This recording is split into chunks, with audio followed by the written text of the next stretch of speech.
mengharuskan masyarakat di daerah urban itu tunduk kepada mereka, dan tidak hanya sekedar istilahnya bu, jadi hubungannya itu kan istilahnya dengan itu kan seperti hubungan istilahnya tidak begitu seperti di Jawa. Kalau di Jawa itu kan hubungannya formal sekali, jadi di raja ini istilahnya itu rakyatnya, kan sini kan tidak gitu. Dari dulu kan sini bukan kerajaan adat. Oh, sementara yang namanya Penajam Prana itu wafatnya di daerah Banjarmasin menurut catatan. Seperti itu. Jadi konflik dan kekuasaan itu selalu terjadi. Nanti konflik terjadi lagi ketika Sultan Trenggono meninggal dunia. Konflik lagi. Nah, saat inilah bangsawan Demak itu lari ke Palembang. Itu Pak maksudnya. Konflik kedua itu berlari dari Palembang. Menemui siapa? Menemui Pangeran Suharto yang menjadi Adipati Palembang. Ada keluarganya kan? Nah, perlu kita cari tahu lagi untuk saya. Kaji lagi gitu, karena tahun-tahun itu jelas di situ. Nah, jadi misalnya kalau di Banten itu sangat jelas sama saya. Misalnya begini, Said Abdurrahman Tajuddin bin Umar Al-Fakih bin Muhammad Saibah bin Ahmad bin Abu Bakar itu meninggal tahun 1560 Masehi. Makamnya ada di Pekarangan Gede, Maulana Yusuf. Karena dia adalah kakak iparnya Maulana Nasruddin. Karena istrinya itu adalah Mbak Yunya Nasruddin yang namanya Ratu Wigunan atau gelarnya Ratu Winawan. Sedangkan dia juga adalah menantunya Sunan Gunung Jati. Dia juga mertuanya Maulana Yusuf. Jadi tiga. Ditambah lagi dia di besan Maulana Nasruddin. Kenapa dikatakan besan Maulana Nasruddin? Karena anaknya Ratu Ayu Pembayi Fatimah itu bin Maulana Nasruddin menikah dengan Abdul Malik, itu bagus ada Pangeran Jakarta II, Jakarta II bin Abdurrahman Tajuddin. Sehingga Sultan Maulana Nasruddin mendapat kekuatan daya tempur dari Jakarta. Dan sudah apa? Karena Banten ini pelabuhan, sudah kami juga pelabuhan, makanya Banten bisa berkembang pesat.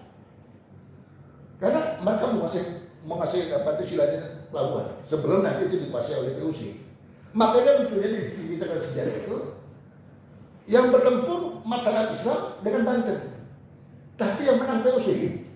Kenapa? Ketika PUC istilahnya itu membantu Banten, dia minta kompensasi.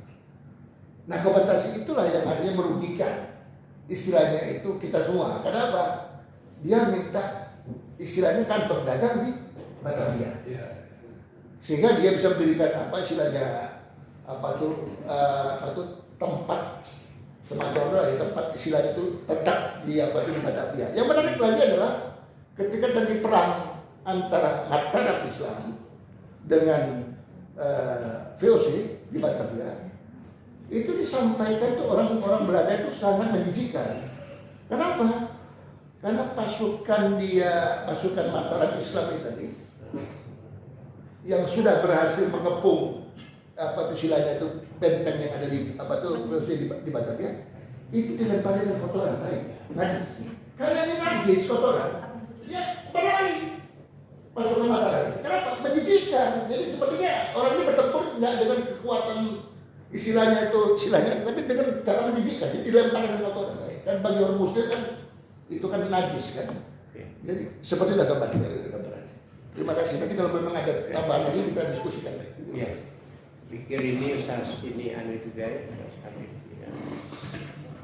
Jadi beliau dari Jogja. Ya, memang kalau secara formal jadi beliau ini kan ahli manajemen, tapi ada biasa nih. Di formalnya manajemen juga di yang tidak formal juga ahli silsilah Habib beliau namanya ya. Yang menarik tadi kayaknya dia ditarik dari lagi tadi ya. Kami ini memang yang ahli ini memang beliau sama itu tadi ya. Ya ini menarik sekali ya. Mungkin ada aneh di sini dulu ada istilah ya pembayun ini, tapi itu ada sebutan pembayun dan pambayun. Gimana itu nanti kan? Karena Ya. pambayun katanya itu laki-laki pembayun perempuan. Nah itu tuh. Tapi memang silsilah juga ada dia terkait dengan itu. Nah Ya, ini ya. kalau lihat ya. Ya. Itu ya. Tapi ada yang udah meninggal orangnya itu. Ada ahli Ya, ya. ahli itu yang nutrisi dan makan makanan Ya. yang meninggal itu ya.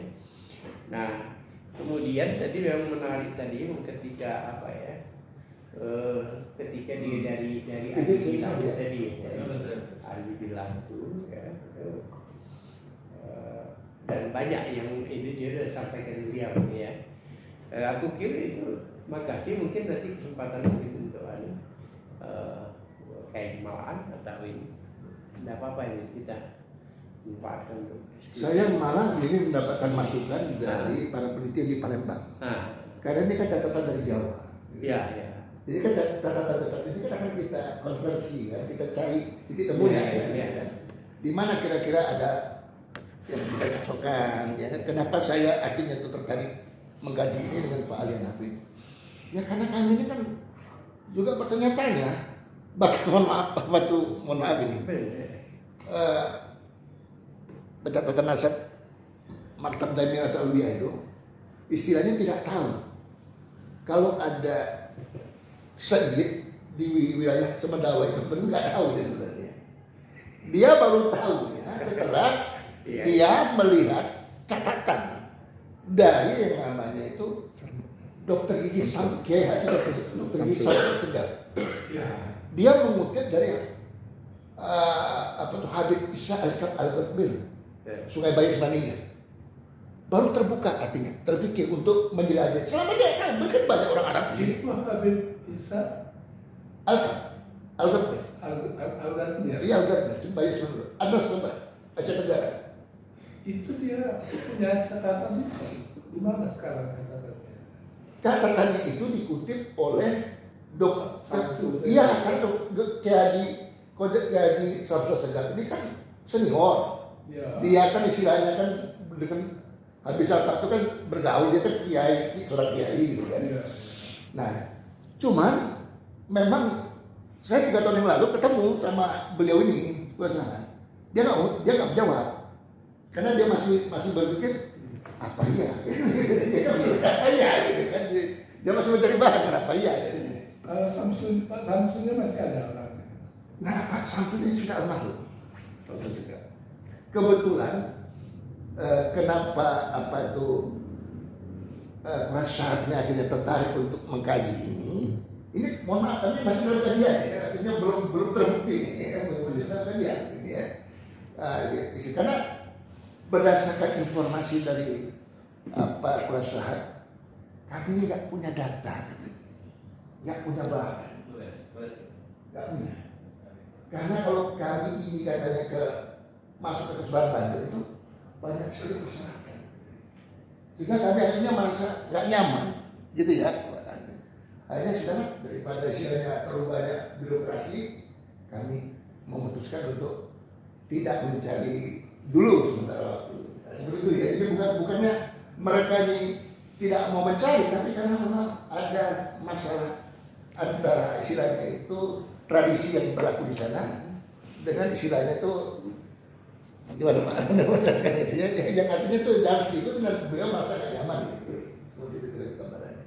Kalau antum punya silsilah. Iya, silsilah yang terkait dengan yang beliau ceritakan ini. Enggak. Nah, Kalau tahu saya begini, ya, Maktab ini ya, Jakarta itu kan ada satu buku sumber ya, ya. Maktab Al-Tirmidzi yang Saya susah gambar. iya. Sebenarnya halamannya lebih banyak kosongnya karena memang untuk ditulis. Ya. Jadi buku silsilah itu lebih banyak bersifat garis pandu. Ya, Garis pandu yang ada besar ada kecil. Yang kecil itu biasanya turunan-turunan yang ke bawah. Nah, saya pernah mencatatkan silsilah keluarga karena pas ketemu di karena memang mereka mencari memperbarui data. ya. Jadi memperbarui data itu sekalian dengan cara mencatat saudara-saudara kita yang dari laki-laki Ya. untuk dicatat, kemudian untuk bisa dilihat ke atasnya. Ya. Itu satu. Nah, pencatatan yang terakhir ini memang tidak maksimal Ya. karena orangnya terlalu banyak. Ya. Orangnya terlalu banyak. Itu sudah ratusan ribu. Nah, orang mau ke maktab ini itu malas karena keperluannya itu kalau mau buat tanda Ya. itu harus menyebutkan paling tidak 5 sumber ke atas. Ya. Silsilah. Silsilahnya 5 sumber ke atas itu harus jelas dan harus ketemu dengan nanti. Kalau misalnya tidak ketemu berarti 5 itu ada yang salah. Oh iya. Nah, kira-kira gitu. 5 itu ada yang salah. Nah, Habib Usman bin Yahya pernah Ya. membuat satu kitab. Mufti Betawi ya. Mufti Betawi. Itu pada zaman dia ke bawah itu tidak ada catatan lagi. Tapi pada zaman dia ke atas sampai kira-kira ada buku Sabtu Sohiro itu selesai ke bawah, dia bikin cuma silsilah yang lebih besar. Ya. Silsilah yang lebih kecil ke bawah dari Habib Usman ke sini itu nggak ada. Makanya polemiknya siapa yang baru-baru ini terjadi, Ahmaduddin lebih ke bawah, munculnya Ali Idrisi, Basaiban dan sebagainya itu karena silsilah 100 tahun terakhir itu tidak banyak catatan, bahkan maktabah ini pun tidak banyak. Itu karena orang-orang pada nyebar. Nah, terbantukan oleh satu orang namanya Ali Zainal Abidin. Ya. Alidin panggilan. Alidin. Alidin ini orang Palembang. Ya. Dia yang keliling Indonesia bahkan sampai ke Asia, Malaysia dan Ya. sebagainya untuk mencari orang-orang Sayyid berharga yang berada di pelosok. Ya. Yang di situ nanti masalahnya dia tidak meninggalkan catatan Ya. hasil dari perjalanan itu Ya. dalam bentuk silsilah yang bisa diteliti lagi, itu enggak ada. Ya. Jadi dia hanya tahu di sana ada asegaf, di sana ada akad, di sana ada ini. Hanya sebatas itu saja. Karena apa? Karena orang yang di kampungnya itu sendiri juga banyak tidak tahu ke atasnya. Nah, jadi dia tidak bisa menyebutkan 5 silsilah ke atas untuk dicek ulang. Dia tahunya sampai kakeknya aja. Kakek-kakeknya nggak tahu lagi. Jadi ada perkiraan sebagian orang yang moderat mengatakan ya zuriyah atau sayyid itu jumlahnya sangat banyak, tapi yang tercatat di Robito itu hanya hanya yang masyhur saja. Iya, masyhur. Yang tidak masyhur itulah yang terlupakan. Kasihan. Kira-kira begitu. Karena tidak dianggap habib gara-gara Bahar bin Smith. Iya. Tidak dianggap. Itu yang dikasih tadi dari kayak persoalan di gungkat. Jadi antitesa bahas seperti ini. Kenapa? Pernyataan-pernyataan itu menguncangkan istilahnya juriah yang lain. Mengganggu emosi ya. Bingung lah kira-kira. Aduh, jadi akhirnya yang juriah yang ini yang apa ya pas saya di keraton tadi gelisah gitu kan. Iya. Seperti Palembang juga. Kalau misalnya saya Abdul Somad itu Jahat, saya Abdul Somad Al-Yamani tadi ya, Yaman, orang Yaman kita anggaplah Sayyid misalnya ya. Ya keturunan ke bawahnya kan pasti dianggap Sayyid juga. Kalau misalnya saya Abdul Somad itu bisa dibuktikan Yamannya tadi. Kesini-kesininya kan susah untuk membuktikan kalau tidak ada catatan. Ya kalau kami ini cuma tahunya ya kami ini keturunan keraton kita tidak tahu ini udah jadi catatan kita aja. Kami nggak tahu kalau kami ini istilahnya itu kalau kami ini sebenarnya ada seorang sayyid karena dapat jadi bonus sudah pangeran sayyid pula gitu kan terlalu banyak bonus nih. Terlalu banyak bonus gitu kan. Jadi akhirnya kami juga sebenarnya dari Datuk dulu masuk. Jadi beliau ini berdakwah dan tidak pernah istilahnya itu menyampaikan. Mereka sampaikan cuma istilahnya itu ya tentang akhlak, tentang keilmuan. Tidak pernah dia istilahnya mengedepankan nasabnya. Kalau orang dulu kan dia berperang melawan Portugis, berperang melawan Belanda gitu loh.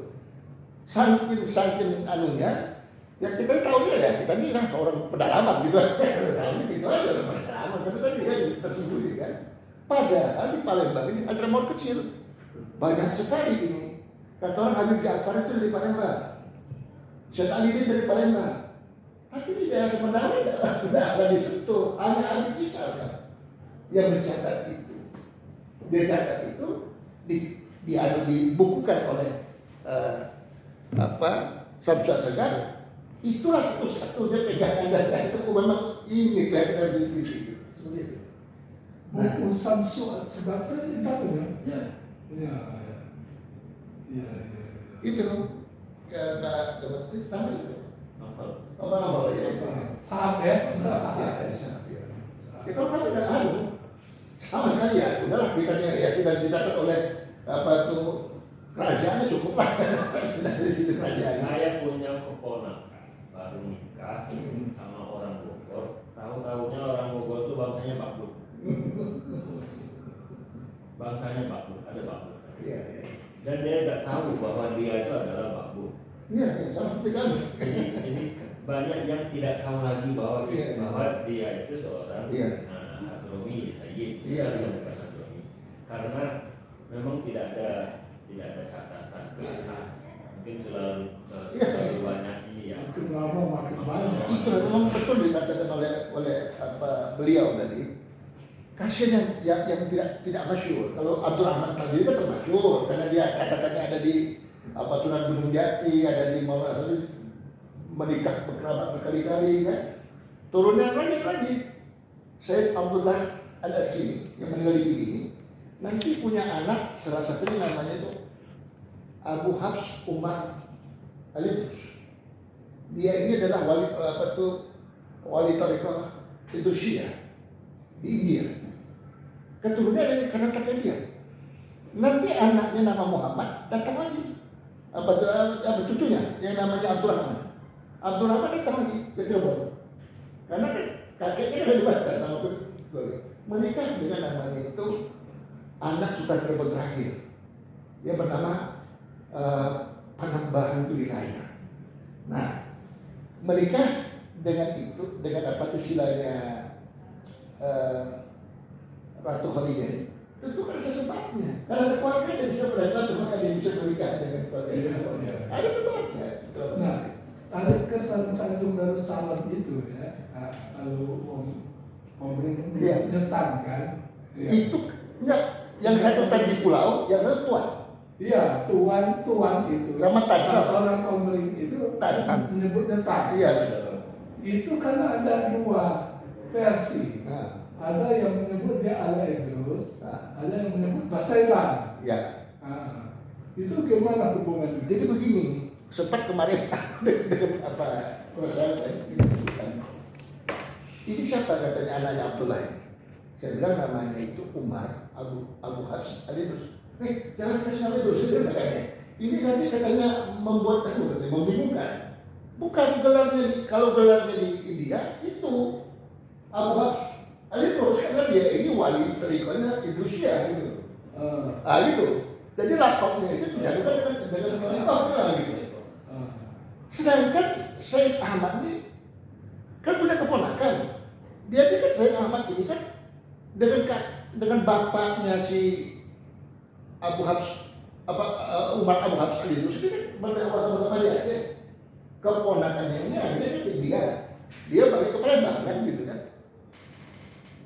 Jangan-jangan Thariqah Al-Idrusiyah yang keponakannya ini ditempelkan di namanya. Gitu loh ya, gitu kan ditempelkan di namanya. Padahal dia nampaknya adalah Basailan bukan Al-Idrus. Basailan. Al-Idrus itu Thariqah. Cuman kalau orang dulu kan tadi makanya perasaan jangan masuk kali ini. Al-Idrus ini padahal itu Thariqah yang nempel di Al-Qadiri. Al-Qadiri itu adalah Thariqahnya dari Abdurrahman Al-Qadiri. Jadi kalau di Banten, di Cirebon, dia terkenal dengan namanya Abdurrahman Al-Qadiri untuk membedakan dia dengan Abdurrahman Tanjungan. Bedakan dia. Kalau itu kan Abdurrahman pangeran Madinah. Kalau ini adalah Abdurrahman atau jadi pangeran Panangasaini.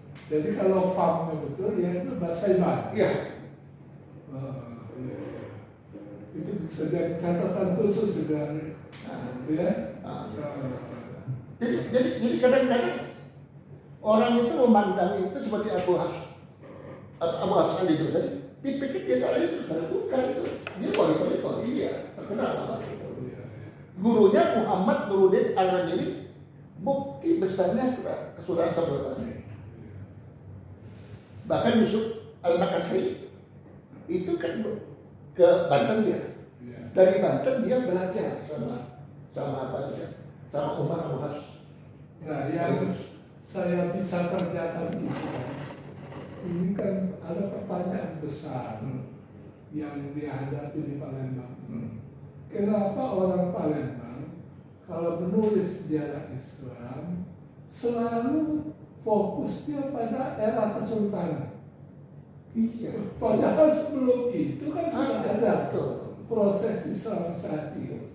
Nah ini yang saya di sini ini minggu-minggu ngerjakan pelan-pelan gitu. Iya, betul. Iya, masa tidak ada cerita sebelum era Kesultanan? Iya, sepanjang yang terlacak awalnya gitu. Iya, sepanjang yang terlacak itulah yang kemudian saya tulis di dalam buku itu. Dengan memastikan eranya gitu ya. Karena itu misalnya ketika Aryo Dila kesini itu yang kita bisa pastikan itu kan 1433. Ya. Kemudian studi yang ada itu menunjukkan dia menjadi Muslim itu 1440. Ya. Setelah menjadi Muslim itu karena kedatangan Sunan Ampel, sebetulnya ayahnya kan. Ayahnya Sunan Ampel dan murid-muridnya mampir ke sini gitu kan, berhasil diislamkan. Setelah berhasil diislamkan, ada murid ayahnya yang ditinggal di sini, namanya itu Syarif Husin, Syarif Husin tentunya, tapi juga sering disebut Syarif Husin Hidayatullah. Usang sekampung. Iya, usang sekampung itu. Akhirnya mengambil dia sebagai menantu. Betul. Targetnya itu untuk terus membimbing dia. Ya, karena kesannya seolah-olah setelah diislamkan ditinggal. Iya. Selama ini padahal enggak. Kemudian penguasa Palembang yang sudah Muslim, itu juga mengambil dia sebagai menantu, gitu kan. Jadi data yang pasti ini yang saya gunakan. Nanti ketika datang Raden Fata dalam hamil itu bisa diketahui kan bahwa dia itu kan 1455 lahirnya. Dan menariknya itu dia diketahui tempat kelahirannya. Kelahirannya itu jarang ada informasi tentang tempat kelahirannya. Kita di sini bisa tempat kelahirannya itu diketahui kan. Kemudian setahun kemudian lahir Raden Husin kan. Berangkat dari situ nanti ketemu kepastian kedatangan Syekh Jalaluddin yang ada di di Maranim itu yang sebelum ke sini belum ke Maranim itu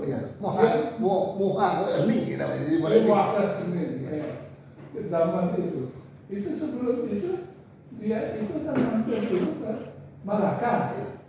Dicatat ketemu dengan Raja Malaka yang terakhir. Itu pasti kan tahunnya. Pasti tahunnya itu kan. Dari situ melalui Jambi kan. Kadang dibaca Jumbai, kadang Jambi gitu kan. Ada ulama yang menyertai dia dari Malaka. Ada ulama yang menyertai dia dari Jambi. Kemudian dia jalan terus melalui Ulul Matang. Akhirnya ketemu Raden Fata. Raden Fata sedang berada di Lematang, berdakwah ke sini. Pada periode ketika dia hilang dari Demak, dia hilang dari Demak itu kan itu pada tahun 1504. Nah, Betul. Iya. Dia meninggal di 1508. Iya. Bilang dari mana? Kepastian tanggal ini yang saya pegang. Iya. Karena yang cerita-cerita itu tanggalnya itu membingungkan. Iya. Membingungkan. Nah, itu berkat ada berita detail gitu kan. Masing-masing cari murid 10. Iya, betul. Kemudian 40 bisa diketahui bahwa Islam yang berkembang di Mazhab Syafi'i. Jangan Syafi'i sejak awal itu kan agar bisa di desa itu sekarang sholat Jumat gitu kan seperti itu. Nah, di situlah kemudian ternyata si ini hadir di Sunan Kudus ini, Ja'far Shadiq itu hadir dan dia disuruh oleh Raden Patah menemani Syekh Jalaluddin. Karena itu tidak heran kalau ada keturunan Sunan Kudus yang menjadi leluhur ulama Palembang. Dan itu sangat kuat. Iya. Karena dia adalah seorang ulama yang sangat dihormati di Demak. Iya. Dia dihormati karena bapaknya Usman Haji Sunan Kudus juga adalah orang yang dihormati di Demak. Iya. Jadi sangat kuat ini. Makanya saya tadi tanya, coba kita kaji lagi. Iya. Demak dari istilahnya Raden dari Arya Dila, keturunan Arya Dila yang ke Jawa, terus dari Jawa keturunannya dari ke Palembang. Iya. Kemudian kita lihat lagi Sunan Kudus, yang istilahnya Judaisnya dari sini. Jadi artinya mereka kalau melihat dari Raden Fatah merasa ada yang belum tuntas dalam dakwahnya sehingga dia harus kembali ke Palembang. Iya. Wajar kalau dia artinya itu keturunan itu merasa nyaman berada di Palembang. Kenapa? Di tempat kelahiran orang tua mereka. Gitu. Dan dia bawa ulama. Dari Demak itu bawa ulama. Iya. Ulama itu dakwahnya itu menetap. Dan Palembang ini mau dikatakan adalah wilayah yang paling strategis. Sering dihampiri oleh apa istilahnya itu para pendakwah, para pelancong gitu kan. Bahkan di masa lalu pun ada catatan dari Cina kan, segala macam kan. Makanya saya juga sebenarnya gini sebenarnya itu. Kalau ketemu itu, tapi saya maaf, itu kali belum pasti ya di diskusi. Ketemu tadi bahwasannya keturunan Raden Hussein, keturunan Raden Fatah, keturunannya istilahnya Sunan Kudus kumpul di Palembang. Kuat itu sudah. Ketemu saya. Lalu kekerasan dan pernikahan. Iya. Karena saya mengatakan tadi, Iya. Pangeran Sunan punya itu kakaknya, anaknya ada Raden Hussein. Iya. Dimas Krian, adiknya Pangeran Sunan, istrinya Sunan Kudus. Iya. Kemudian Dimas Winong itu di Madura Sunda. Iya. Suaminya Raden kedua bin Raden Fatah. Nah, maka saya terjawab juga oleh saya kenapa Pangeran Mahmud Abdullah itu sampai ke Sunda mengantarkan Raden Bukan itu ternyata ada abuan kekerabatan. Terjawab juga kenapa Sultan Demak terakhir Arya Mandiri atau dari Mas itu kok melarikan diri meminta suaka di Banten gitu. Satu-satunya kesultanan yang tidak dapat ditaklukkan oleh masyarakat Islam yang besar itu sebagai istilahnya pengganti istilah itu Majapahit berikutnya adalah Banten. Banten tidak pernah ditaklukkan oleh masyarakat Islam. Ada pun kalau kita melihat apa tuh Cirebon itu mulai dari Praman Senopati sampai anaknya apa itu istilahnya itu Mas Jolang anaknya itu pesan ke anaknya Sultan jangan ganggu Cirebon. Dia berani ganggu. Makanya Sultan Agung itu menikahi saudara perempuannya Panembahan Ratu Satu. Jadi dia ini ipar. Lalu nanti makannya bersama di makannya. Berdua dimakan bersama di begini. Mereka berdua ini. Lalu nanti makamnya ini beliau jangan di Cirebon di atas bukit yang tinggi. Iya. Iya. Karena Mataram Islam menganggap Cirebon itu adalah sebagai panutan spiritualnya. Seperti itu. Panutan spiritualnya. Iya. Jadi Cirebon itu termasuk aman. Jadi dia ada ikatan kekerabatan. Nah, kabilah Basriban ini itu tadi sudah terikat dengan istilahnya itu Cirebon dan Banten. Keturunan Abdurrahman ini menikah lagi dengan keturunan Mataram Islam. Ketika istilahnya itu anaknya dari Abdurrahman Sarif Cirebon bin Muhammad bin Umar Abu Hafs Al-Yunus bin Abdullah Al-Asi bin Abdurrahman Tajuddin menikah dengan anak pangeran Panembahan wilayah ya, yang akhirnya melahirkan anak, salah satunya namanya itu Pangeran Sulaiman Kiai Kenegoro yang wafat di Mojo Agung gitu. Sulaiman ini dinikahkan lagi nanti dengan anaknya Amangkurat Amangkurat II nanti namanya itu Raden Ayu Aminah. Nanti anaknya ini di Sultan Saudin Pangeran Ludik ini dinikahkan lagi dengan anaknya Amangkurat II. Jadi apa itu anak apa tuh dengan Amangkurat III yang namanya Raden Ayu Sarang. Jadi mengikat berkali-kali dengan Mataram Islam, kabilah Basriban. Maka kabilah Basriban ini selalu diribut. Kenapa? Sejarah dia ini menjadi istilahnya itu keluarga dari keraton-keraton besar di Jawa gitu. Iya. Jadi ribut. Takut orang berkeraton-keraton asalnya gitu. Sangat istilahnya itu sangat masyhur bisa Basriban. Jadi sangat berhati, makanya dikatakan bahasa dari pencatatan Habib Ja'far sudah 1930 baru disahkan 2018. Lama sekali dipelajari. Barulah setelah terbuka yang catatan Jawa itu baru dilihat catatan Habib Islam ada di daerah Semedawai Kemering. Ya kalau kita tahu kita ini orang Kemering, nggak tahu kita ini orang Anu, kita ini orang nggak tahu kita orang Kemering, kita seperti itu.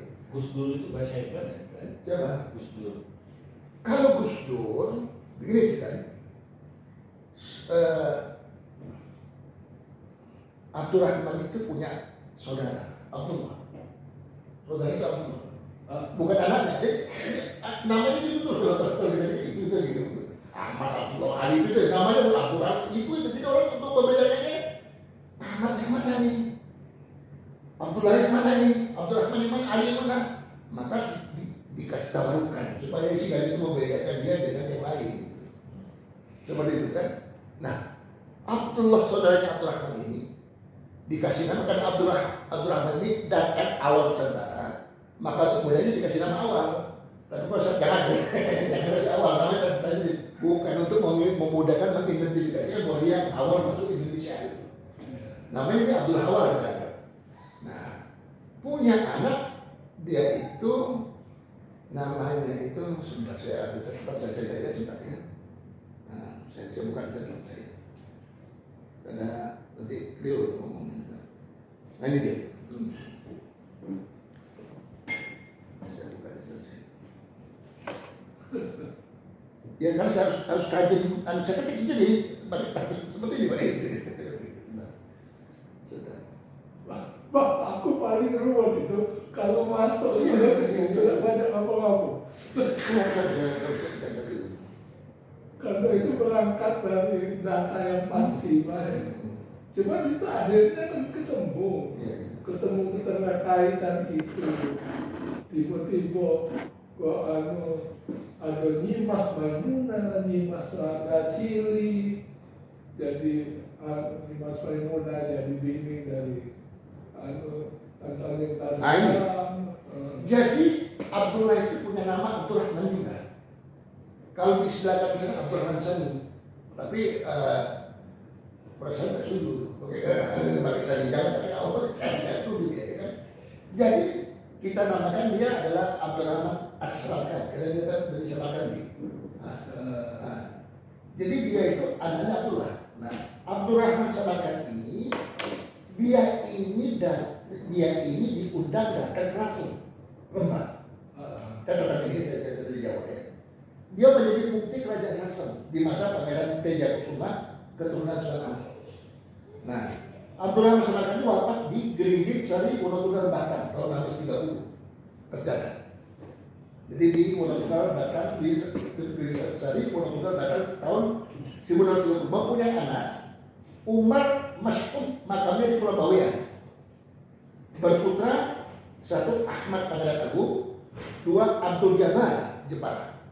Bawean itu di mana persisnya? Pulau Bawean itu di sebelah sananya Semarang. Itu. Itu Pulau Bawean. Banyak orang yang banyak perantau. Iya. Perantau semua. Sampai Pulau Kosong gitu. Iya. Di Singapura banyak. Iya, Singapura. Mana ya Bawean? Yang kedua ini adalah Hasim, makamnya di Lasem Rembang. Ayah dari Abdurrahman di Daningrat. Nah, kemudian ayah dari Abdurrahman inilah menjadi leluhurnya Pompes kemudian Hasim Azhari. Jadi Hasim Azhari itu keturunan dari Hasim dari Hasim, makanya dari Hasim itu ya. Hasim bin Abdurrahman As-Sabakan bin Abdullah bin Umar Al-Baqi. Itu ya. Iya. Jadi banyak masih banyak ini. Bahasa hebatnya kenapa? Dimulai dari Abdurrahman tadi, yang pionirnya tadi. Begitu Abdurrahman menjadi istilahnya itu keluarga keraton berpengaruh di Pulau Jawa, maka bahasa hebat masuk. Ditambah lagi keturunannya menjadi menantu maka Islam makin halus sekali populer. Tetapi wajah mereka ini sudah tidak lagi seperti wajah orang Arab. Persis sekarang Jawa. Nah itu kadang-kadang membicara itu apa tuh kan? Kok wajah Jawa kok saya gitu kan? Karena kalau kita lihat pencatatan ini kan Maktab Daimirat Ta'ala berdiri 1928. Habib Ja'far mulai melakukan pencacahan sensus. Ya kan? Karena Belanda butuh tahu siapa orang asing ini, dia perlu sensus. Ya. Ini artinya tugas dari Belanda itu mana orang asing, mana orang pribumi kan begitu. Tugas awalnya itu sebenarnya. Lalu sekalian mencatat mana yang istilahnya lapisan saja, mana yang masih, ya seperti itu kan. Nah sekalian seperti itu tugasnya. Nah kalau yang ini pencatatannya ini sudah ada di keraton-keraton, hanya saja keraton ini tidak mau buka diri gitu, karena dia sudah jadi penguasa kan, sudah jadi penguasa, dan susah di situ. Dia nggak perlu cari nama, dia sudah jadi penguasa dia, gitu lagi. Sudah punya nama kan. Dan Habib Lutfi Ya, pernah menunjukkan pada kami, saya kan medaris, dia mencatat sendiri ya, nasab itu, buku-bukunya itu ada tunjukkan, ada lembaran dikosongkan gitu kan. Nah, cuma saya nggak tahu itu apa meliputi misalnya marga apa saja. Tapi Ya, ini Pak sendiri, dia nulis sendiri. nah begini bagaimana? Kalau Habib Lutfi itu punya kelebihan, Ya. kelebihan dia itu bukan melihat catatan asal, tapi bisa melihat dalamnya orang itu kan, ya itu makanya. Tapi kan catatan asal nggak mau ya begitu. Misalnya melihat apa Mas antum keturunan Habaib. Nah kalau orang Maktab ini nggak bisa kan begitu. Mana catatan cuma di Makassar sendiri nggak bisa begitu gitu loh. Jadi Kalau Habib Lutfi bisa gitu. iya. Belum kan ditulis. Iya. Tulisannya rapi lagi gitu kan. Iya itu kan. Cuma kan saya kan karena awam nggak berani tanya ini. Sekali waktu mungkin perlu itu. Iya. Ada yang meriset itu gitu. Makanya itu cukup pengen sekali misalnya tim dari sini misalnya sama-sama ke Banten gitu. Kita lihat betul kan sama-sama kita ke Banten Cirebon itu kan. Melihat bagaimana karena Banten itu kan mempengaruhi Lampung. dekat bab terjadi perang Banjar Palembang tahun 1956 di mana Maulana Muhammad itu tewas dalam pertempuran itu, dia kena peluru di atas kapal itu. Pasukan dari darat itu dari Lampung masuk ke Palembang, Palembang udah terkepung Palembang. Yang dari perairan itu yang akan menembakkan yang itu, ternyata karena ketentuan Allah Maulana Muhammad Nasruddin tewas. Karena raja itu ya berarti kan silahkan kan mundur begitu, mundurnya karena raja itu meninggal gitu. Pada waktu mau diserang lagi, susun lagi, pada waktu digantikan oleh istilahnya itu musuh kota lagi Banten, mau menyerang Palembang, Palembang sudah di bawah perlindungan negara Islam. Wah nggak berani. Sama aja nggak bertempur sama Sultan Agung kan, nggak berani. Ketika Pangeran Trunojoyo meluluh rantakkan planet Yogyakarta itu, di mana Amangkurat I melarikan diri ke Tegalarung dan meninggal di larian itu, Raden Mas Ahmad sebelum menjadi Amangkurat II bikin perjanjian itu untuk mengalahkan Trunojoyo. Selalu dikatakan bangsa ini selalu dikalahkan oleh pengkhianat, bukan karena istilahnya bangsa lain. Karena selalu dikatakan pengkhianat itu. Nah, ketika Trunojoyo itu ditangkap, diceritakan dalam sejarah itu ada sebuah pembunuhan yang sadis yang tidak layak untuk dicatat dalam sejarah. Raden Mas Rahmat mengurus kerisnya, ditusukkannya ke jantungnya Pangeran Trunojoyo, tembus sampai ke kubur. Tidak cukup, kepalanya dibuka, perutnya dibuka, hatinya diambil, mereka bagi-bagikan di antara bangsawan yang Mataram, dimakan sebagai pertanda kalau ada pemberontak seperti ini. Kepalanya diletakkan di tangga makam Bugiri, badannya diletakkan di gapura, itu maksudnya makam. Ini peringatan keras dari Mataram Islam kepada musuh-musuhnya, para pemberontak. Dihinakan musuhnya. Pangeran Trunojoyo, kalau di Mataram bisa dijaga sebagai pengkhianat, di mana dia melawan? Karena dia berhasil membalaskan agresornya Sultan Agung pada waktu tahun 1901 dan 2 yang menewaskan para bangsa Madura. Maka kadang-kadang dia menjadi racun antara musuh bagi satu kaum dengan pahlawan bagi kaum yang lain gitu. Seperti itu dari gambaran seperti itu. Nah itu balik ke itu ya. Kan di pemakaman itu. Imogiri itu ya, bukan yang Imogiri. di Yang pemakaman yang di Kota Gedenya itu. Ya, Kota Gede Mesir. Ya, itu kan makam yang paling tinggi posisinya itu kan tiga. Ada Nyi Ageng Nis, itu ibu dari Ki Ageng Kemanahan. Ya. Kemudian ada makam Pangeran Jayaprana. Dan satu lagi makam Datuk Palembang. Nah itu makam Datuk Palembang itu siapa?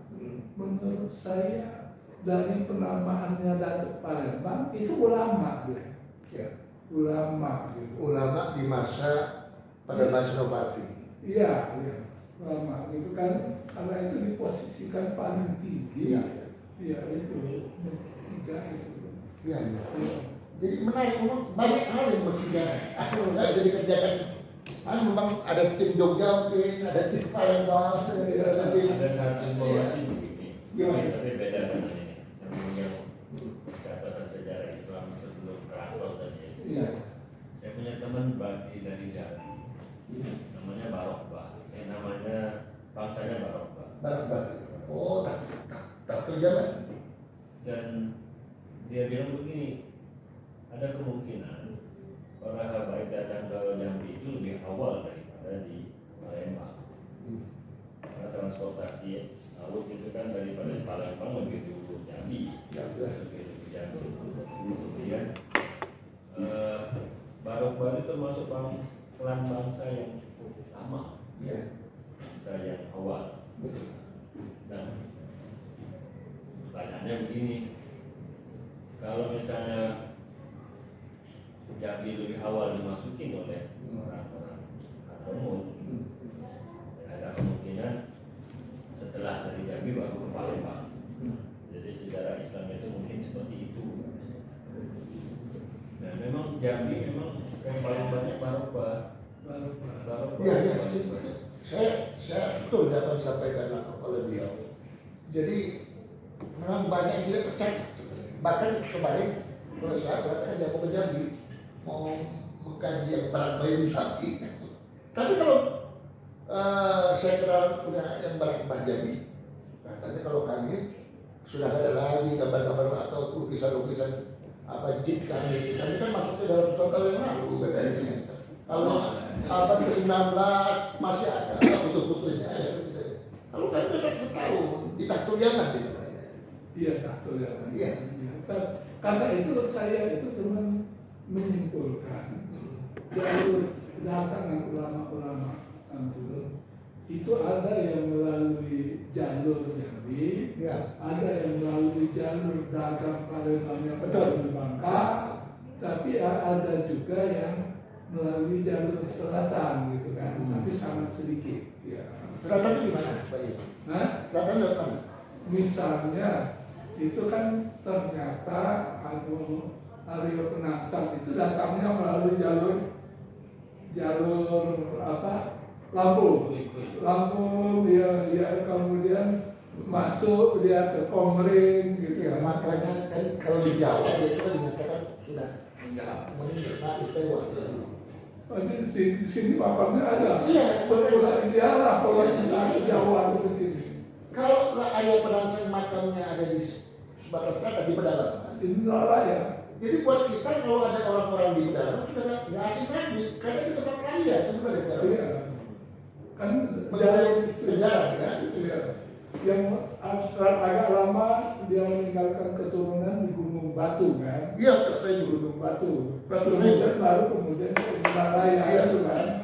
Raden apa tuh? Iya. Kebulan. Jadi saya pernah kan. Raden Salima. Iya. Raden Salima. Iya. Gunung Batu itu saya tanya orang jualan topeng ya. Ini makam yang paling tua di sini di mana? Ada Pak katanya di sana gitu. Iya. Saya tidak pergi ke situ. Iya. Siapa makam siapa? Itu makam Pangeran Mas dari Jawa.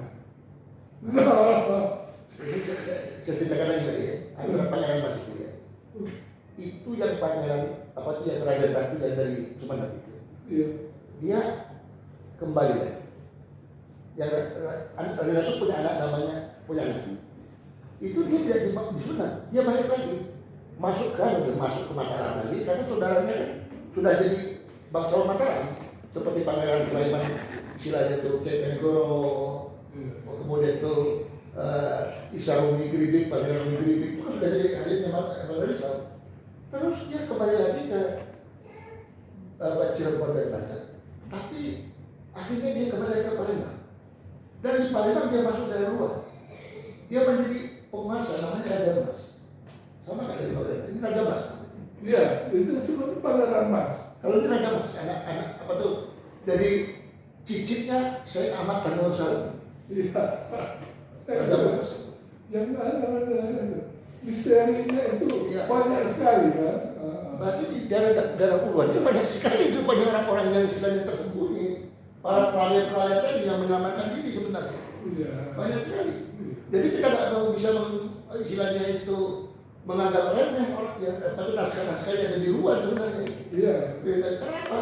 Nah, Ternyata di Jawa nggak ada itu naskah Bubakan itu. Yang ditemukan itu ada di sini. iya. Ada di sini. Dan itu yang Pak, yang ternyata kan masuk dengan teori antropologi kan, Iya. bahwa salah satu yang dikerjakan oleh para ulama yang keempat itu mengupayakan setelah menjadi muslim mereka hidup menetap. Hidup menetap itu harus berada di pinggir sungai. Betul. Sungainya. Dengan hidup menetap berarti kan tingkat peradabannya harus lebih tinggi. Iya. Dia harus bisa memproduksi makanan, kalau tidak itu kan. Nah itu yang dibawa oleh para penyiar Islam dulu itu.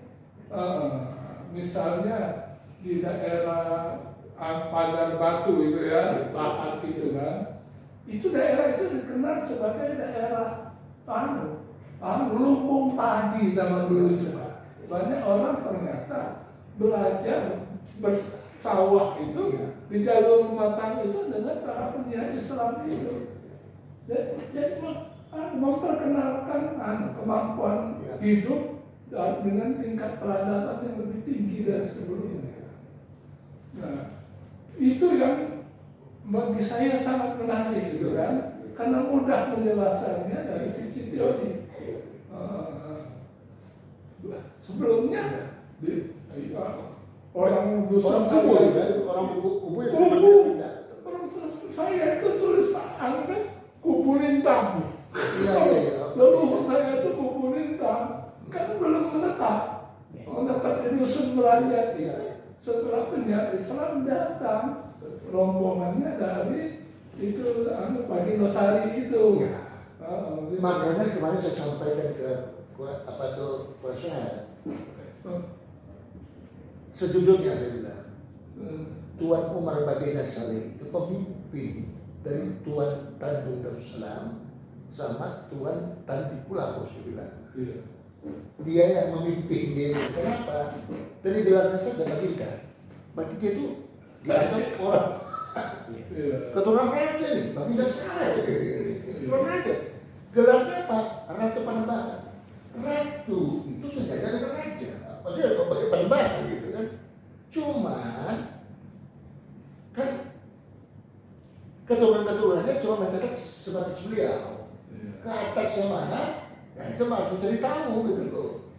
Ada informasi kata saya itu Alidros katanya. Jangan kan bukan sama yang dia manis. Yang sebenarnya Alidros itu adalah Tuan Umar Baginda Saleh, bukannya istilahnya yang ada di Adu Manis. Sedangkan di Adu Manis itu karena menjalankan tadi itu Alidros. Nah, telah komunitas itu keliru berarti bahasa itu. Muskilnya itu di situ. Bagaimana meluruskannya kalau tidak diberikan penjelasan, sosialisasi kan? Maka caranya Pak Yai harus diundang mereka ikut seminar, harus diberikan penjelasan semua, gitu, dijelas gitu. Iya, nulisnya lagi rasa apa? Saya ini dapat dimarahin sama istri saya. Dimarahin gitu. Nah, saya kalau malam nggak pernah tidur, Pak. Kerja saya baca literatur terus. Karena waktu justru malam itu saya bisa tenang karena orang dari terus ada. Kenapa? Karena saya itu rasa ingin tahu dari apa benar di daerah pedalaman itu ada seorang saya. Itu pertanyaan saya. Apa masuk di akal kita itu? Pedalaman itu kan? Itu tidak masuk akal karena kita mengukurnya dari jalan darat.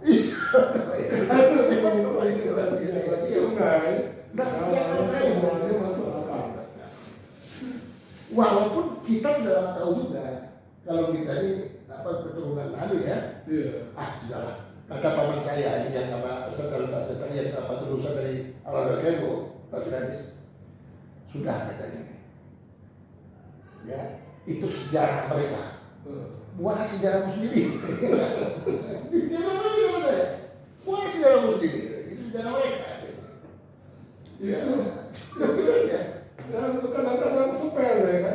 Sumber itu kan dari cerita buku siapa? Yang dia bayi ditanya. Rektoran Habibie. Apa itu? Habibie. Iya. Buku tentang apa itu? Istilah keluarga. Keluarga. Ada lagi saya pernah lihat itu dari tulisan Yerusalem itu. Dalam sanad atau silsilah dalam masalah apa itu? Itu ada disebutkan silsilah Yerusalem sampai ke Rasulullah. Benar itu. Iya. Cuma manfaatnya ada. Tadi Idrus tadi. Bukan, betul itu. Nah, itu makanya tadi tertolak karena saya malah sekolah saat. Nah, Karena saya kan kakek yang adanya itu apa tuh keponakannya, keponakan apa tuh Syekh Ahmad salah sama Syekh Muhammad Anwar. Ini nama keponakannya Umar Abu Hafs Ali Terus. Jangan masuk dari sini kita tidak bangun.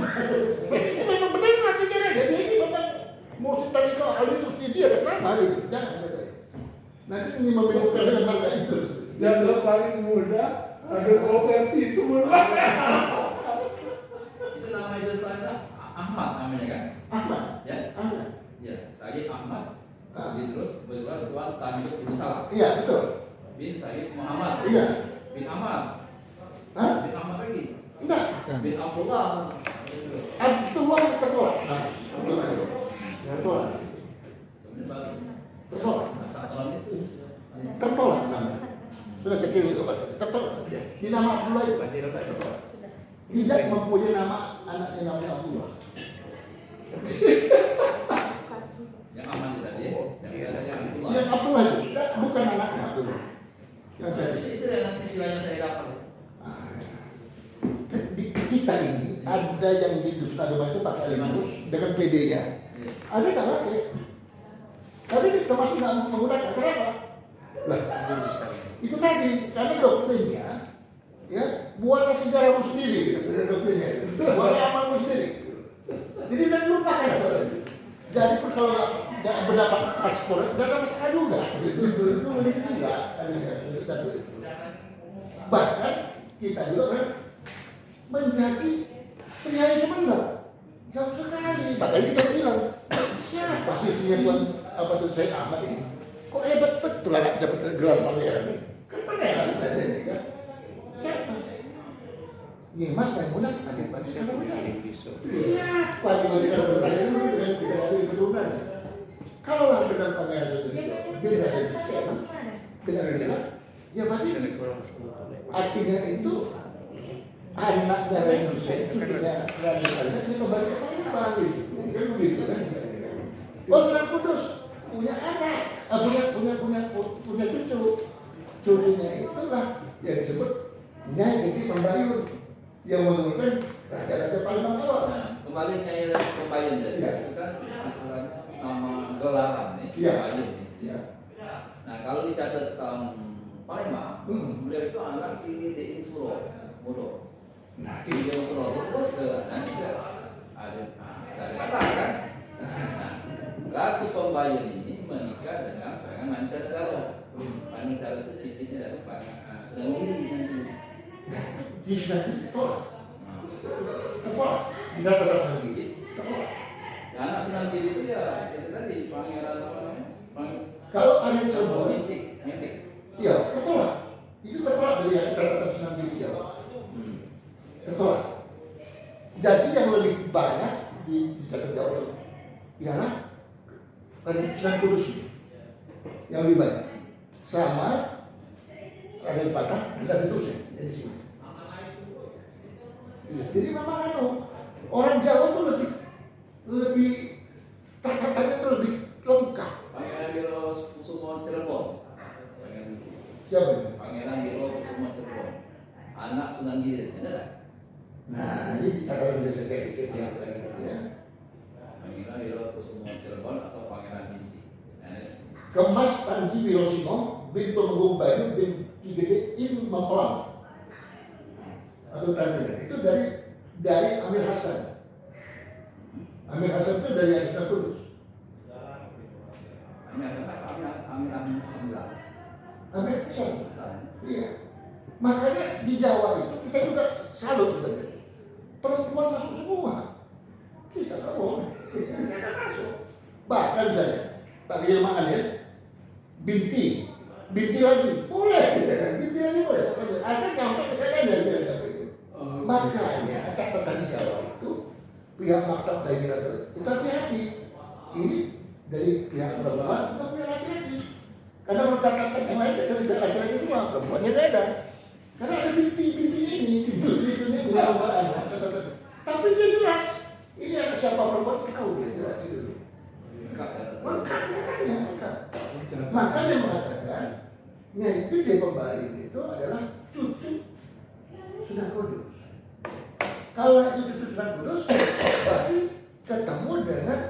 cucunya Pangeran Sunan Terejo yang namanya Pangeran Muhammad Abdullah, sama berarti mereka di Palembang, gitu loh.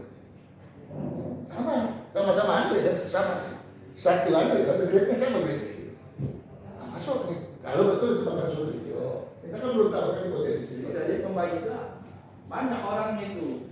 Punya ada nama pembayu di ada di Jawa juga ada pembayu. Betul. Makanya itu catatan itu Banyak itu yang pusing.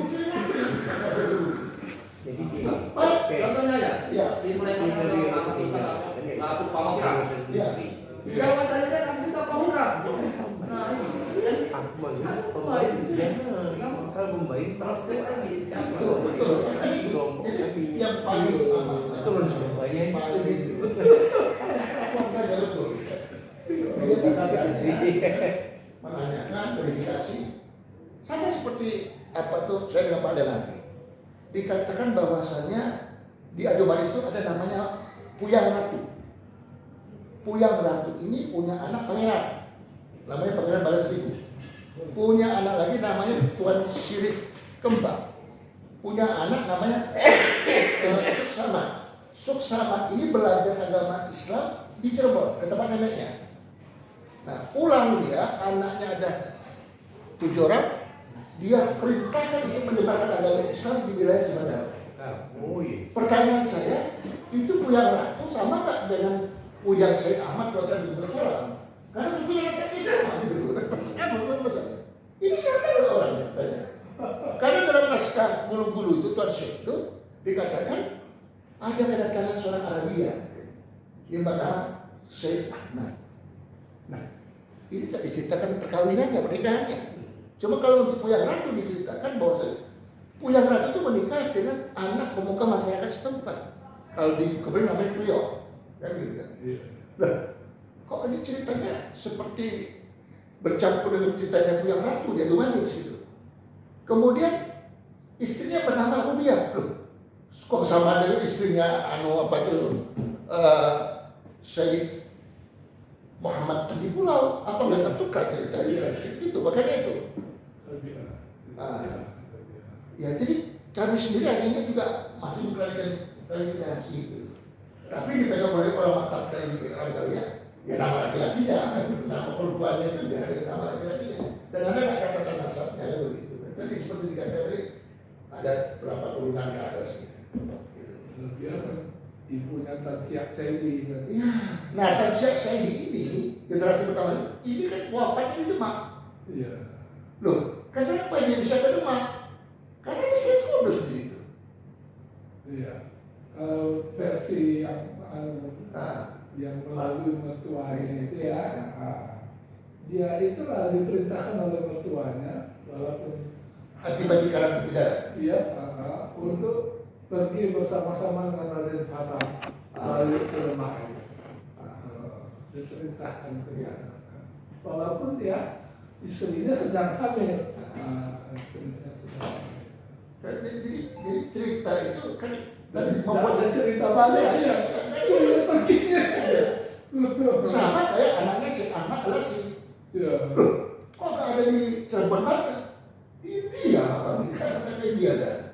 Malah menjadi seorang waliullah, mursyid tarikah Alidrus. Saking sayangnya cintanya dengan gurunya Alidrus itu, disebutkannya di nama itu Umar Abu Has Alidrus. Ya itu bisa dibaca bahasa. Ya temukan. Itu kan nama disebutkan nama orang dengan nama gurunya kan. Salah satu yang saya belum meninggal itu. Ya. Itu Agus Sunyoto kan. Aduh. Iya. Agus Sunyoto itu menurut anaknya itu keturunan Raden Husein. Raden Husein. Palembang. Iya. Namanya Agus Sunyoto dari Jawa. Iya. Ini menarik.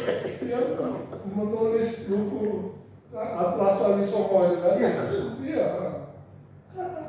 Keturunan Raden Husein. Nah, jadi sekali lagi saya tuh mencari lagi informasi ya, ada Prof dari mana apa tadi. Saya pernah dapat novel ya.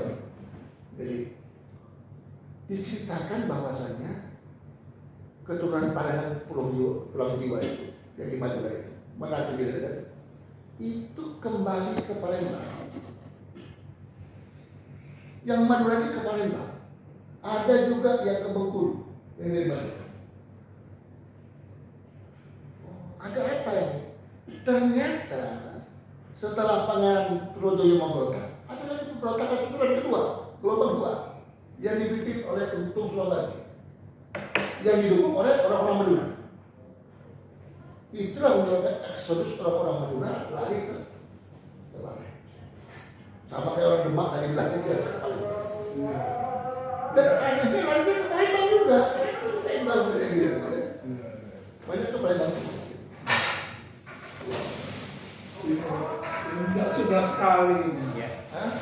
Jadi kita kan belum pernah ini kayak itu ya. Diskusi silang ini belum pernah. Iya.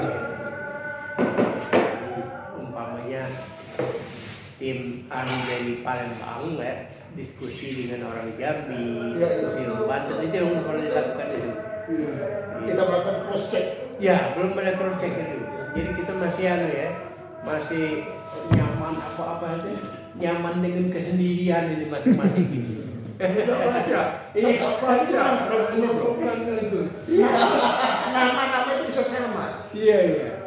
Itu tadi bahkan di dalam catatan maktab dari orang tersebut, nama itu nih Pak.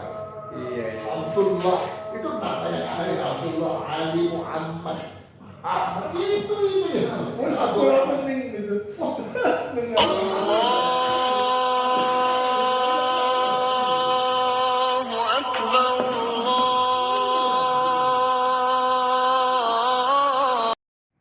Dapat informasi dari KMA ya, akan ada tamu ya, yang nanti akan ada bermanfaat untuk secara umum maupun bagi kajian ini ya.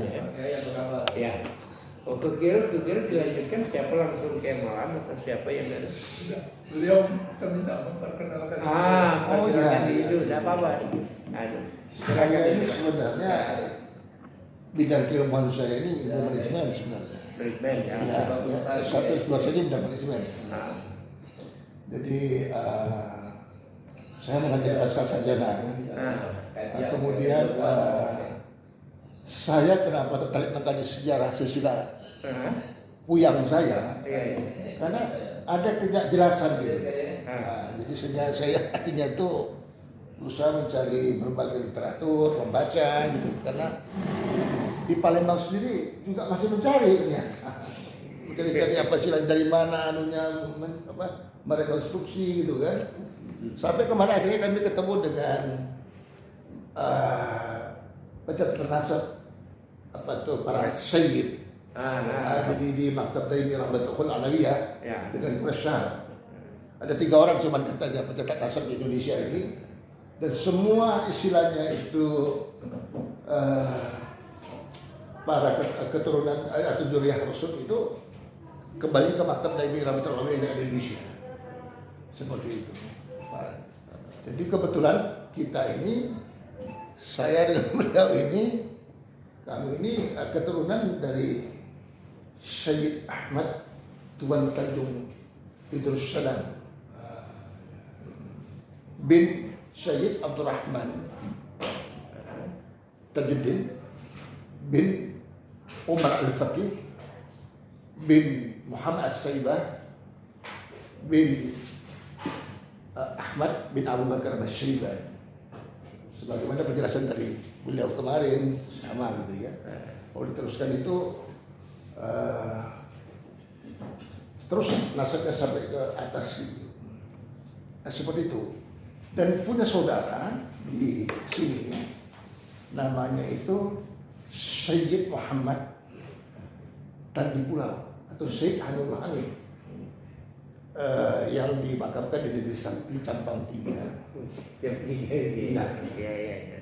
Mereka ini tiga serangkai dengan Tuan Umar Baginda Saleh, Tuan Baginda Saleh yang di Tanjung Atap. 3 serangkai. Mereka ini datang dari Cirebon, berdakwah ke Samudra Pasai, kemudian Samudra Pasai masuk ke Palembang. Cuman kalau untuk Sayyid Ahmad Tuan Tanjung Darussalam datangnya belakangan karena dia bersama saudaranya Syekh Ahmad Al-Asmi yang makamnya di PD Aceh itu, ya, berdakwah di sana. Tapi Syekh Ahmad Al-Asmi kakaknya tetap bertahan di sana sampai wafat di sana. Wafat di tempat dia berdakwah. Selalu demikian ceritanya. Tuan Omar Baginda Saleh itu di Madiun waktu dia berdakwah. Tapi ketika wafat di tempat terakhir dia berdakwah, di situ dia dimakamkan, bukan di tempat asal ketika dia berdakwah gitu. Sama juga dengan Tuan Syekh Ahmad yang ada di Manis juga. Dia terakhir berdakwah, dia di situ wafatnya. Tapi anaknya belum tentu dari situ. Seperti itu kan gambarannya kan. Jadi seperti itu gambarannya. Jadi saya tertarik karena melihat bahwasannya Qabilah Basaiban yang pertama kali datang ke Indonesia itu adalah Abdurrahman Tajuddin. Dia masuk ke Cirebon. Di Cirebon ini sebenarnya dia ini menjadi agen perdagangan Cirebon. Di Malaka dia disebut dengan Patih Kodir. Kalau dibuka di manuskrip itu, Patih Kodir namanya. Dia adalah agen dagangnya Cirebon. Nah, tetapi karena dia ini juga berperang menjadi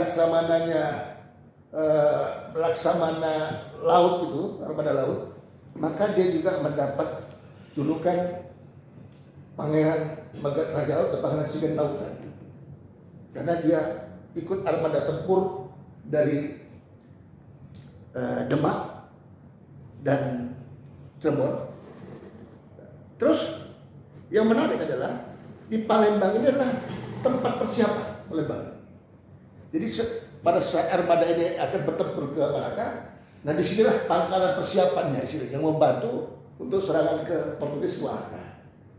Jadi seperti itu gambarannya. Lalu akhirnya saya mencoba menanyakan ke Kiai Dr. Asmalan. Saya tanyakan ke beliau ada mencari sumber, katanya istri dari Syekh Ahmad Tuan Tanjung Darussalam adalah Nyimas Maimunah binti Adipati Karangwidara. Nah, sedangkan Adipati Karangwidara siapa? Pertanyaan saya kan begitu.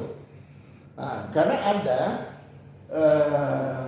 anaknya Raden Hussein yang bernama Pangeran Sunan bin Raden Hussein bin Aryabillah yang ditunjuk oleh Demak menjadi perwakilan Demak menjadi Adipati di Palembang.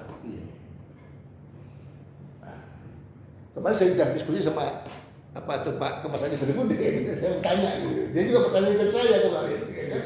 Kata beliau kemarin, siapa itu Nyai Gede Pembayun? Coba lihat katanya dia Nasaruddin. Siapa itu? Nyai Gede Pembayun ternyata berkata itu cucunya Sunan Kudus. Cucunya Sunan Kudus, bukan anaknya Maulana Nasaruddin. Karena Ratu Ayu Pembayun Fatimah atau Ratu Minal Tiga itu adalah istri daripada Abdul Malik Tubagus Angke, Pangeran Jayakarta II bin Abdurrahman Tajuddin, saudaranya Syekh Ahmad Tajuddin dan saudaranya Syekh Muhammad Tajibullah. Seperti itu. Ini nanti keturunan mereka ini nanti menurunkan yang namanya itu Su'aib Reja. Tapi orang ini mengucapkan sungai. Ini sungai. Ini sungainya. Iya, jadi bukan Su'aib, itu sungai. Sungai. Kemudian dia diberi jadi sungai Ramawijaya. Kemudian gelarnya Pangeran Jayakarta III. Jadi ini Abdurrahman Awal dianggap bapaknya priai Sayyid yang ada di Nusantara. Karena anak keturunannya menikah dengan keraton-keraton semua. Nah, lalu kalau kita melihat di situ, saya melihat bahwa Gajarnya adalah anak-anak Hussein. Sunan Kudus punya anak, Sunan Kudus punya istri namanya Nyimas Krian Nyimas juga ya. Ya, Nyimas Krian namanya. Ya, itulah yang saya mencari tahu. Kalau itu betul Pangeran Sudirjo Adipati Karangudara itu, maka ketemu nih antara istilahnya itu Adipati yang disuruh membantu Demak untuk mempersiapkan serangan ke Malaka, dengan kenapa Sunan Kudus ke Palembang, karena dia kakak iparnya, karena istrinya ini adik daripada Pangeran Sudirjo. Jadi masuk di situ, masuk itu, masuk. Apalagi Laksamana, karena Pak Abdurrahman Laksamana perang laut, sehingga dia pasti mampir ke Palembang. Kapalnya kembali ke Palembang, terbadan sebelum bertempur ke sana, persiapan. Jadi nyambung kenapa istilahnya Syekh Ahmad dan Syekh Muhammad. Jadi Tanjung Darussalam dengan tadi Plato ke Palembang. Lalu nanti diceritakan anaknya dari Syekh Ahmad yang namanya Pangeran. Makanya kita diskusi, kenapa dikasih nama Pangeran? Oh, itu terjawab. Karena istrinya Nyimas Maimunah itu kan bangsawan juga gitu. Jadi bangsawan dengan bangsawan ini. Ini jadi anaknya Pangeran Sudirjo ketemu dengan istilahnya anaknya Pangeran Panas Angin. Gelarnya Pangeran Panas Angin kalau di catatan Banten sama Cirebon. Gelarnya. Jadi di bangsawan dengan bangsawan. Jadi saya bisa menangkap kenapa anaknya Pangeran Mahmud Abdullah itu Kusumenep. Bertanya-tanya saya, alangkah jauhnya dia Kusumenep sana? Jaga pertanyaan kita, alangkah jauhnya. Ternyata setelah saya kaji lagi, Raden Kanduruan atau Kandurawan itu ditunjuk Raden Bata menjadi Adipati Sumenep. Anaknya bernama Raden Banten. Berarti ada hubungan dengan Banten. Raden Banten. Nanti terjawab juga Arya Panggiri atau Pangeran Mas, Raja Demakra itu setelah kalah dari Sunan Sutowijoyo Panembahan Senopati, melarikan diri ke Banten. Dia meninggal di Banten. Dia inilah yang menjadi penasihat Maulana Muhammad Nasiruddin Sultan Banten ketiga. Dan dia juga yang menjadi pembisik agar Banten mengusahakan kekuatan mengambil ekspansi kekuasaan, mengambil alih Palembang. Padahal di Palembang ada istilahnya keluarganya Trah Demak. Di sini kan ada Trah Cirebon juga sama Banten. Ini kan ambisi kekuasaan. Seperti itu. Nah, diceritakan perang Banten itu sebenarnya jadi kesalahan sebenarnya. Karena informasinya itu kan dikatakan perang lawan kafir. Padahal itu kan sudah ada ini perang lawan kafir. Itu yang menjadikan namanya ambisi kekuasaan. Ini yang jadi karena ambisi kekuasaan sama seperti Sultan Agung. Sultan Agung ini melakukan ekspansi kekuasaan seluruh daerah barat itu dicaploknya, termasuk Madura. Terjadilah perang Puputan Madura 2 kali. Kali kedua habis para bangsa Madura itu, meninggalkan yang namanya itu Praseno. Praseno itu dari Pamekasan. Praseno ini yang Sultan Agung, terus dididiknya ada istilah pendidikan untuk para daerah tarukan itu bangsawannya untuk dididik nanti sudah kalau dididik supaya tunduk dan loyal kepada Mataram. Jadi seperti istilahnya itu bawah Mataram. Dinikahkan dengan anak Sultan Agung, Praseno ini. Nanti dia punya cucu namanya Trunojoyo. Karena kakeknya ini Caka Ningrat I ini sama ayahnya ini waktu bertempur dengan Pangeran Alit tewas bapak anak ini. 3 cucunya Trunojoyo. Seperti itu.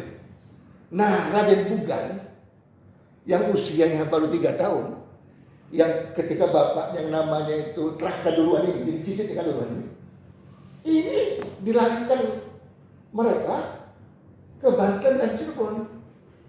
Di situ ada Pangeran Mahmud Abdullah di situ.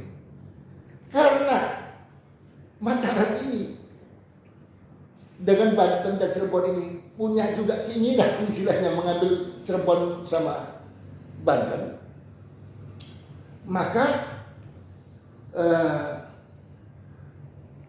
Banten ini khawatir kalau menerima istilahnya pelarian dari Sumeneb. Khawatir. Jangan sampai nanti menjadi alasan nanti buat Mataram mengeksekusi wilayah mereka. Gitu. Makanya Raden Bugan itu dididik, diasuh, dididik, dibesarkan oleh Pangeran Mahmud Abdullah. Dididik dan dibesarkan oleh Pangeran Mahmud Abdullah, putranya daripada Syekh Ahmad Watani Darussalam. Ketika sudah masuk masanya dia dewasa, dia mau pulang ke Sumeneb, mengambil lagi tahtanya, memang jadi haknya. Nah, bersama dengan itu, Pangeran Trojoyo juga ke Madura. Mau ngambil tahtanya juga sebagai cucunya Cakraningrat. Satu Raja Sulu Madura yang diangkat sama Sultan Agung. Nah, dibantulah Raden Bugan ini oleh Trojoyo untuk ke Sumeneb. Pada waktu sebenarnya Sumeneb itu pada waktu bapak, ayah dan kakeknya Raja Sah sama bapaknya itu Raden Abdullah gelarnya itu Cakranegara I. Pangeran Loring II bapak itu gelarnya. Itu tewas, terbunuh perang itu. Kan dia kan masih kecil. Sehingga dia menganggap Pangeran Mahmud Abdullah ini sebagai ayah dia, mengganti orang tuanya.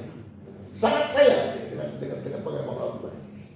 Pangeran Mahmud Abdullah juga begitu sangat sayang karena dari kecil dipelihara.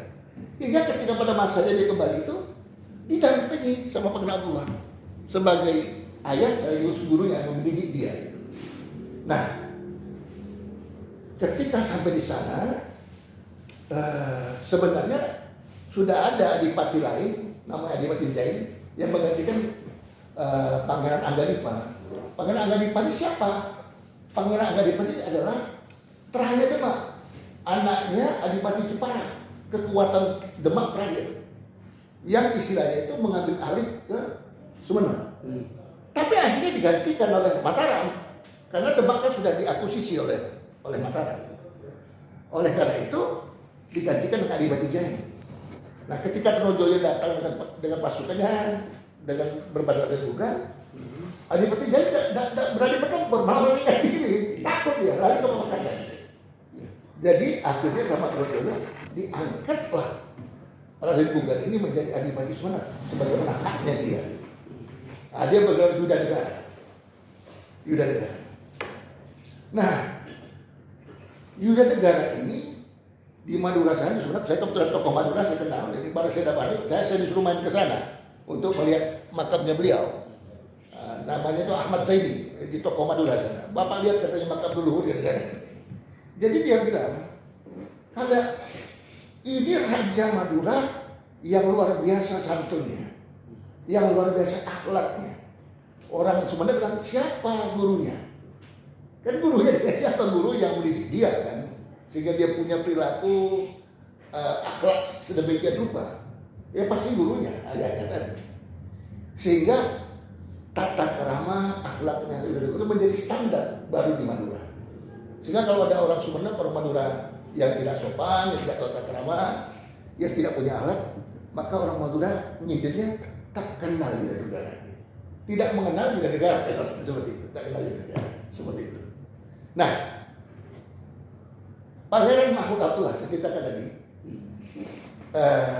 yang mengantar Raden Bugan ini sehingga dia dapat istilahnya ke Sumeneb, jadi tidak kembali ke Palembang, malah menetap di Sumeneb, mendampingi Yuda Negara karena dia tidak punya anak sampai dia, tapi dia punya anak di sana. Nama anaknya itu Ratu, Raden Ratu nama anak. Nah, tentu saja artinya itu di dalam catatan silsilah dari anak ya Pangeran Mahmud Abdullah ini yang dari Mandayun itu disebutkan bahwasannya gelarnya itu Raden Priai Sumeneb. Padahal dia ini sebenarnya Priai Banten, Priai Palembang, dan Priai Cirebon sebenarnya. Karena dia ini kan juga Priai di Cirebon, Priai juga di Banten, dan juga Priai di Palembang. Karena mereka di keluarganya nyambung-nyambung ini istilahnya menikah ini. Dan dia ternyata menjadi penghulu di Keraton Sumeneb. Menjadi penghulu karena ilmunya dalam agama dianggap alim, dia menjadi rujukan para orang yang ingin belajar agama di Sumeneb. Jadi penyebar agama Islam di Sumeneb. Pangeran Mahmud Abdullah. Heran ya orang Sumeneb itu mencari tahu siapa katanya keluarga di Keraton Cirebon, Banten yang istilahnya itu menjadi guru Yuda Negara ini. Mereka nggak tahu usul-usulnya. Kami punya catatannya, mereka nggak tahu. Yang kami juga mencari. Alangkah jauhnya dia Sumeneb. Cari kita jauh sekali dia Sumeneb. Tapi soal jauh dan tidak, kami jadi paham juga. Kenapa? Karena bapaknya yang namanya Syekh Ahmad Tanjung Darussalam itu berdakwah sampai ke ujung Sumatera. Sampai saya Aceh. Jauh juga. Sementara kakeknya lebih jauh lagi. Datang dari jauh lagi. Dari Hadramaut sana lebih jauh lagi istilahnya perjalanan Abdurrahman itu lebih jauh lagi daripada istilahnya cucunya kan. Nah, di situ saya cek lagi. Siapa sih Adipati? Kata orang-orang Sumeneb, kemungkinan dia mau ngasuh, mau mendampingi, berkorban nyawa untuk Raden Bukan adalah karena dia pasti ada kekerabatan keluarga. Dugaan orang Sumeneb. Ternyata istrinya Raden Kudurawan itu adalah Nyi Mas Wino bin Raden Husein bin Arya. Jadi Sunan Kudus punya istri anaknya Raden Husein, Adipati Sumeneb punya anaknya Raden Husein. Mertuanya Pangeran Mahmud Abdullah, mertua kakeknya Mahmud Abdullah, Pangeran Surajarajat itu adalah anaknya Raden Husein. Jadi sama saja Mahmud Abdullah ini menemui neneknya seperti itu. Nanti kita masuk ke Palembang nih. Nyai Gede Pembantu. Kalau dulu catatan Pak Pasal di Serbin apa?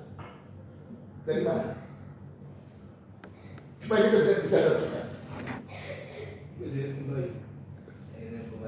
Ya, karena itu yang menurunkan Raja dari Palembang. Nyai Gede Pembantu yang menurunkan Raja dari Palembang. Yang ada tetangganya saya kan siapa? Apakah ada anaknya Maula Sarudi? Nah, menurut catatan, Nyai Gede Pembantu kan cucunya Sunan Kudus.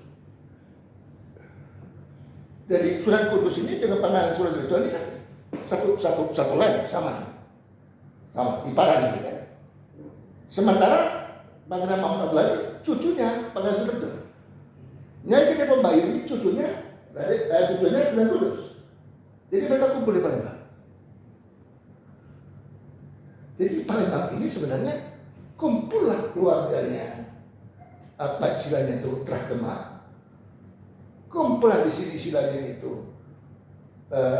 Kenapa saya katakan Trah Demak? Ya karena sebenarnya ini kan keturunan Ainulillah sebenarnya yang ke Jawa lalu kembali lagi ke Palembang. Seperti itu. Kalaulah benar, jadi maksudnya kalau benar ya, makanya saya butuh kepastian gitu kan, kita harus kaji lagi gitu. Apa itu? Ini kan baru hipotesis ya, asal disebutkan ya, bukan suatu istilahnya kebenaran, bukan hipotesis ya. Walaupun istilah dari pencatatan nasab di mata dari tidak ada perempuan, yang penting jangan tuh jalur laki-laki seperti apa gitu kan, yang perempuan tidak belajarkan. Tapi kalau diterjawab bahwa Adipati Karangwidara itu adalah Pangeran Sundarijo, beda dari Husein bin Arya yang mempersiapkan pasukan Demak, Cirebon untuk bertempur di Selat Malaka, ya.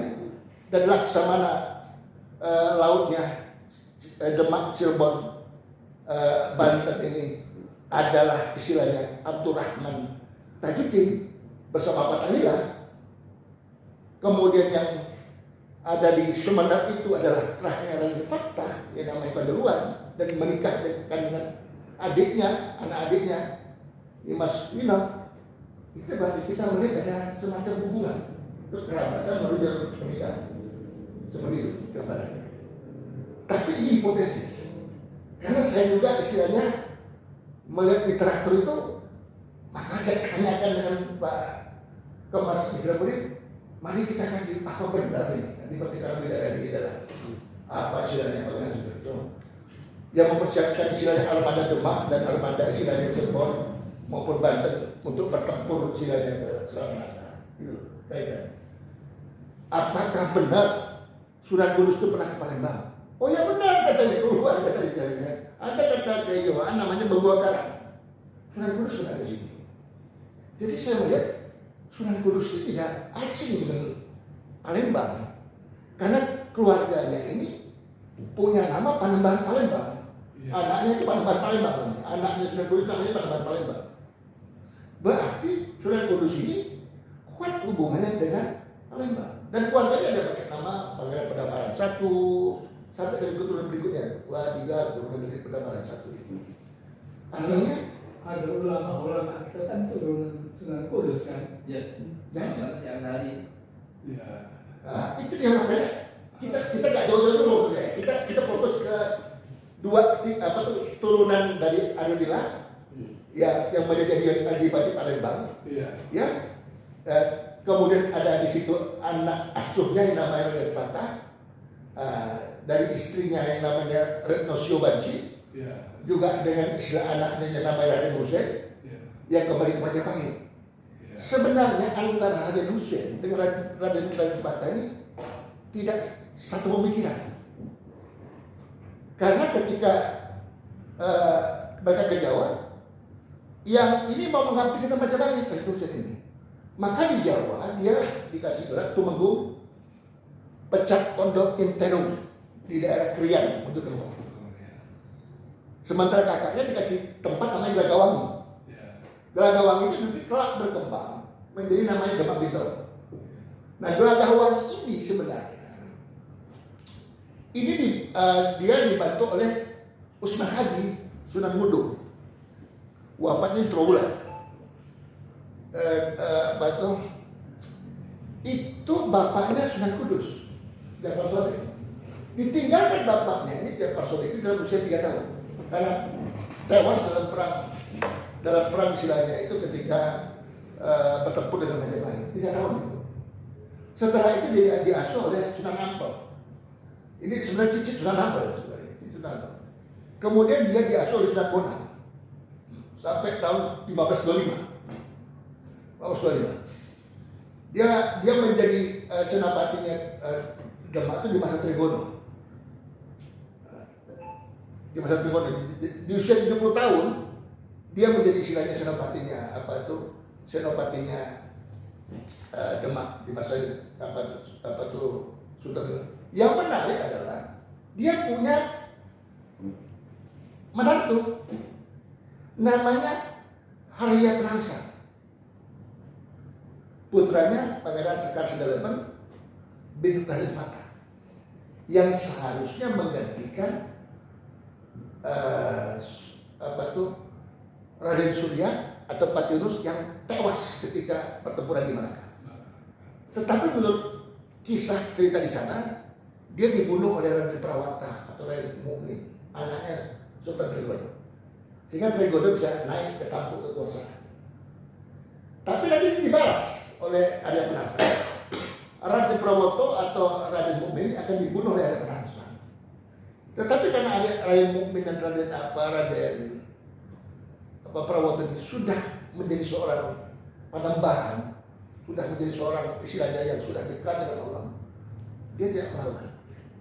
Tapi Ratu Kalijaga tidak terima.